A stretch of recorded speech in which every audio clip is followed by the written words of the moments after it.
다같이 사도신경으로 신앙 고백하심으로 1월 15일 토요일 아침 예배를 하나님께 드립니다.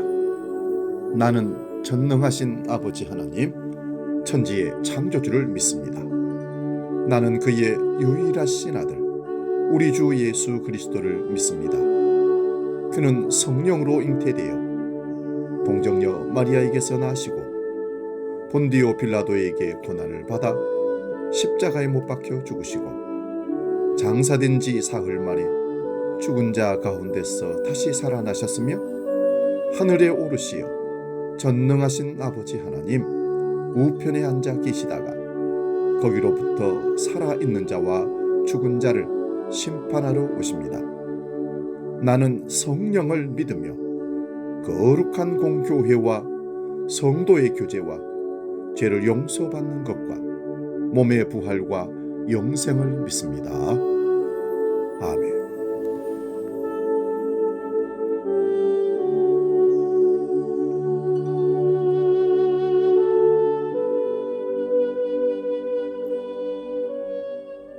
찬송 257장 마음에 가득한 의심을 깨치고 함께 찬송합니다.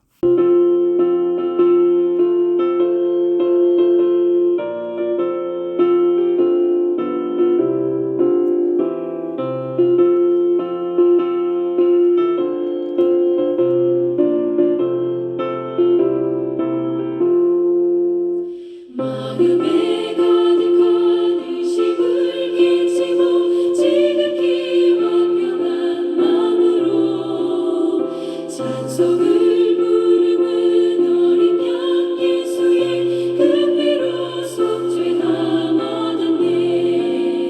속죄함 속죄함 속죄함 속죄함 주 예수 내 죄를 속했네. 할렐루야 소리를 함께 찬송하세. 그 피로 속죄함 얻었네. 금이 나음같이 없어질 보배로 속죄함 받은 것 아니요. 거룩한 하나님 어린 양 예수의 그 피로 속죄함 얻었네. 속죄함 속죄함 속죄함 속죄함 주 예수 내 죄를 속했네. 할렐루야 소리를 합하여 함께 찬송하세. 그 피로 속죄함 얻었네.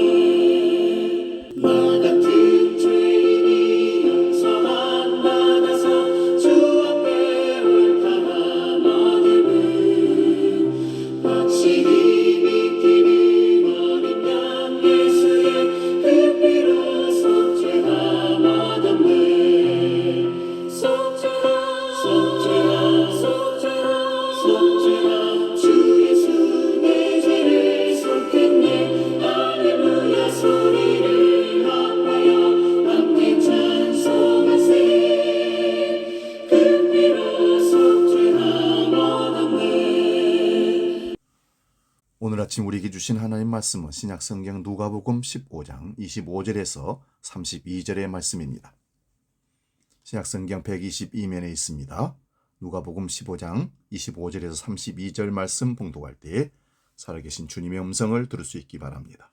지금 봉독합니다. 마다들은 밭에 있다가 돌아와 집에 가까이 왔을 때에 풍악과 춤추는 소리를 듣고 한 종을 불러 이 무슨 일인가 물은데 대답하되 당신의 동생이 돌아왔음에 당신의 아버지가 건강한 그를 다시 맞아들이게 됨으로 인하여 살찐 송아지를 잡았나이다 하니 그가 노하여 들어가고자 하지 아니하거늘 아버지가 나와서 권한데 아버지께 대답하여 이르되 내가 여러 해 아버지를 섬겨 명을 어금이 없거늘 내게는 염소 새끼라도 주어 나와 내 벗으로 즐기게 하신 일이 없더니 아버지의 살림을 장녀들과 함께 삼켜버린 이 아들이 돌아오매 이를 위하여 살찐 송아지를 잡으셨나이다. 아버지가 이르되 예 너는 항상 나와 함께 있으니 내 것이 다 내 것이 이로되 이 네 동생은 죽었다가 살아났으며 내가 잃었다가 얻었기로 우리가 즐거워하고 기뻐하는 것이 마땅하다 하니라. 아멘. 봉독한 말씀으로 마음 쓰는 법을 가르치신 주님, 이런 제목으로 말씀 상고하면서 은혜를 나눕니다. 마음을 잘 써야 합니다. 복과 화가 마음에 달려있기 때문에 그렇습니다. 잠언 말씀을 빌리면 무릇 내 마음을 지키라. 생명의 이에서 남이니라. 우리가 믿지 않는 사람들에게 전도를 하면, 교회에 나올 것을 권하면 이런 질문을 하는 사람들이 들어 있습니다. 교회 나가면 뭐를 배워요? 참신한 질문입니다. 여러분은 신앙생활을 하면서 이런 생각을 해본 적이 있으십니까? 교회는 예수님의 복음을 전하면서 천국 가는 길을 안내하는 곳입니다. 그리고 교회는 천국을 가기 위해 마음 쓰는 법을 가르치는 곳입니다. 마음을 잘 써 거룩하고 선한 꿈을 꾸게 하는 곳이 교회라는 말씀입니다. 그래서 성경에는 연합과 용서, 사랑, 관용, 화평, 겸손 같은 단어가 반복해서 표현되고, 예수님은 물론이고 요셉이나 다윗과 같이 마음을 잘 쓰는 신앙의 선조 얘기가 많습니다. 이것은 마음을 잘 사용하는 것을 의미합니다. 마음을 잘 쓰는 사람은 똑같은 상황 속에서도 원수를 사랑할 줄 알고, 나에게 죄 지은 자도 용서할 줄 알며, 나보다 작고 약한 사람 앞에서도 겸손하게 삽니다. 이는 마음을 잘 사용하는 것을 의미합니다. 마음을 잘 쓰는 사람은 똑같은 상황 속에서도 원수를 사랑할 줄 알고, 나에게 죄 지은 자도 용서할 줄 알며, 어린아이 앞에서도 겸손합니다. 이것을 이웃사랑이라고도 하고 신앙생활이라고도 합니다. 신앙생활은 신앙과 생활이 하나가 되는 것을 말합니다. 우리는 신앙생활을 세상 가운데서 삶의 현장에서 살려고 하지 않고 교회에서만 신앙생활하려고 합니다. 이건 대단히 잘못된 생각입니다. 교회에서 신앙했으면 그 신앙을 생활로 가서 나타내고 증명해내야 됩니다. 우리가 하나님의 자녀인 것을, 하나님이 살아계신 것을, 하나님이 이 세상의 창조주고 주인인 것을 드러내야 됩니다. 우리가 하나님께 받은 것을 이웃에게 베풀어야 이웃사랑이 되고, 성경에서 배운 것을 생활에서 적용해야 신앙이 생활이 되는 것입니다. 마태복음 18장에 나오는 1만 달란트 탕감받은 자는 자신에게 100데나리온 빚진 자를 용서하지 못했다고 합니다.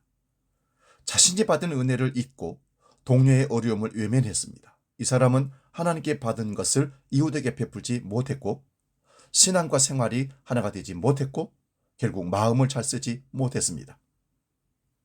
예수님은 오늘 본문 누가복음 15장 탕자 비유를 통해 하나님이 얼마나 우리를 사랑하시고 어떻게 우리에게 은혜를 베푸시는지를 말씀해 주셨습니다.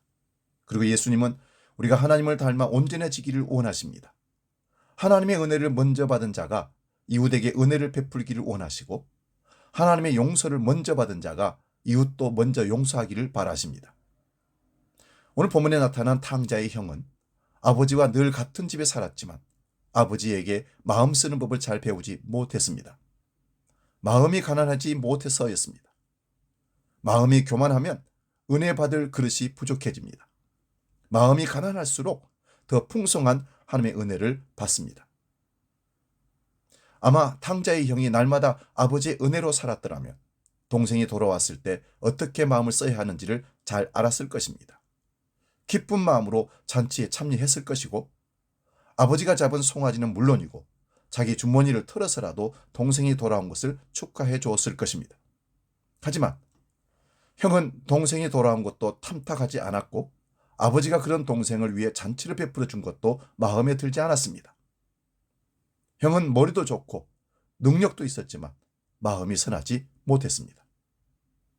학교가 어떻게 하면 머리를 잘 쓰는지 가르치는 곳이라면, 교회는 어떻게 하면 예수님처럼 마음을 잘 쓸 수 있는지를 가르치는 곳입니다. 신앙생활의 한 축은 이웃을 냄과 같이 사랑하는 것입니다.